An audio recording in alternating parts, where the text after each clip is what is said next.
Welcome to Chapter 7 of the course. This chapter is about arrays. Arrays are basically variables that can hold more than one value at a time. Let's say you needed to keep all of the names of the members of a baseball team in a variable, or all of the products offered, or all of the grades a class achieved, so you could do an average. Well, that's what an array is for. So creating an array is actually fairly simple, but there's three ways of doing it within JavaScript. Now, first is kind of the standard way of creating an array, and that looks like this. We create a reference with var, and then we give it a name. Let's give this array the name first names. And then we assign it the value new array. Now, this is known as instantiation of an array object.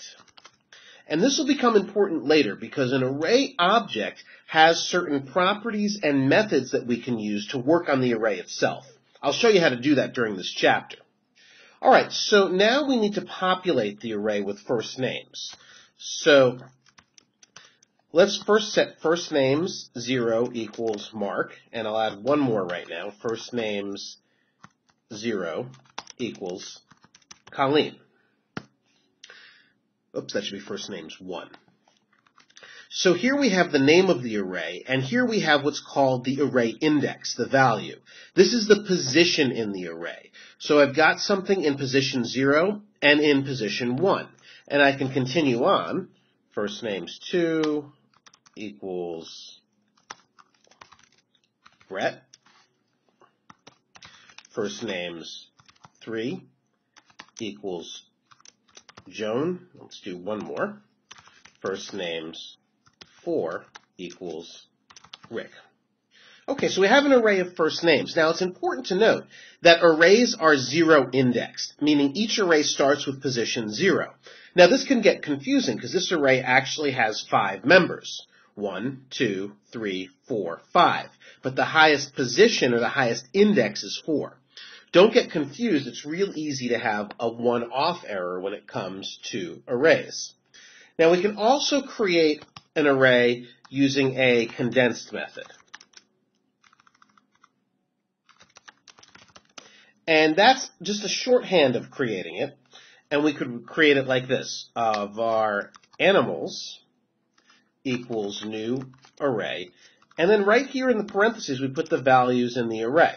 So dog, cat, very creative here, mouse, hamster, and toad. So that creates the array all in one line. Now finally we have what's called the literal array. And when we create the literal array, we do it like this. Var companies equals, and then we use the hard brackets like this, and we put in the members. Apple, Google, CNET, Udemy. Let's add one more for good measure, GE. So now, essentially, the result of this is the same. Whether we create the array using kind of the standard way and the standard instantiation, the condensed method, or we create a literal array, the result is the same. First names has 5 members, and here they are. Animals has 5 members listed here. Companies has 5 members listed here. Now we can access the members of an array by their index. So if I wanted to, for example, to alert out first names 3, that's going to give me 0, 1, 2, 3, Joan.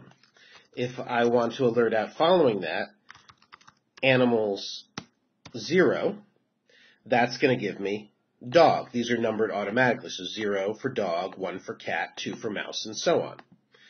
And then finally, if I do companies 2, that's going to be CNET 0, 1, 2. Let's save and let's test. All right, so Joan which is 3, so 0, 1, 2, 3, that's correct. Dog, which is in the 0th position of the array, and the next one should be CNET. Perfect. So we're able to access the arrays just like this. Now, if you want to access all the members of an array, frequently you would use a loop, and that loop would look like this. For var I equals 0, I is less than firstnames dot length. Now what this does, firstnames dot length, it returns the length of the array. So as we loop through, I will be increased. Let's put the increment operator there. I will be increased until I is the same value as the length of the array, and this will evaluate as false and we'll stop looping. So let's go ahead and document write, oops, no quotes, we're not doing a string literal, first names. And in here I'm going to put I, because I, the first time through, is going to be 0, then 1, then 2, then 3, etc. And let's write a break, so that looks good, just like that.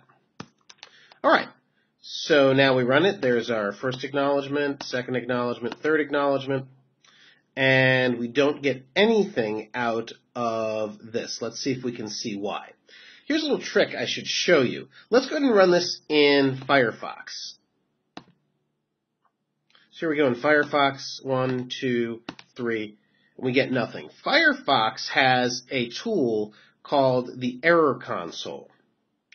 And here it's telling you firstnames.length is not a function, so it's not recognizing that length of the array function. So I can look up the error there, and the reason is I put these parentheses afterwards, and it's not a function, it's a property, so I don't need those parentheses. Okay? So that told me exactly where to look for the error when I use the error console in Firefox, and there are the members of my array. Now, I could do this with any array. I could do this with animals or companies as well. Now, if I want to modify the values of an array, that's very easy to do as well. So let's say I want to change first names 0 to Herbert. As soon as I do that, we run again. I'm going to comment these out. We get this output. Now let's repeat the loop so we can see the difference after we change first name 0. And I'm going to comment out these alerts so we don't get these alert boxes anymore. All right, so second time through, index 0 is now Herbert. The rest of the indexes are left alone. So changing the members of an array is very, very easy to do.